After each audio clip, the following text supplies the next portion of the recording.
வணக்கம், நான் உங்கள் சித்த மருத்துவர் மெல்வின்.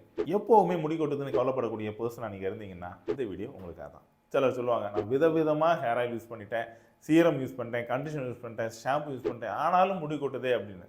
இதுக்கு அவங்க நல்லா யோசித்து பார்த்தாங்கன்னா நான் சொல்ல இந்த ஒரு காரணமும் முக்கியமான காரணியாக இருக்கலாம். என்ன அப்படின்னா, சூரிய ஒளி அவங்க தலையிலே படாமல் பாதுகாத்திருப்பாங்க. நம்ம பூமியிலே ஒரு தாவரம் முளைக்கணும் அப்படின்னா சூரிய ஒளி ரொம்ப ரொம்ப முக்கியம். அதே மாதிரி தான் நம்ம உடம்புல முடி க்ரோத்துக்கு இந்த சன்லைட் ரொம்ப முக்கியம். நீங்கள் முன்னாடியே பார்த்தீங்க அப்படின்னா எந்தெந்த நாட்டிலலாம் நல்ல சன்லைட் கிடைக்குதோ அந்த நாட்டில் வாழக்கூடிய மக்களுக்கு முடியை பார்த்தோம்னா நல்ல கருமையாகவும் இருக்கும், அடர்த்தியாகவும் இருக்கும்.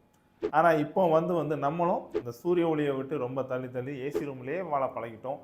அதோட விளைவு தான் நம்மளோட முடியோட அடர்த்தியும் குறைஞ்சிக்கிட்டே போகுது. இப்போ தெரிஞ்சிருக்கோம் நம்ம முன்னோர்களுக்கெல்லாம் ஏன் முடி இவ்வளோ அடர்த்தியாக இருந்தது, நமக்கு ஏன் இல்லை அப்படிங்கிறது.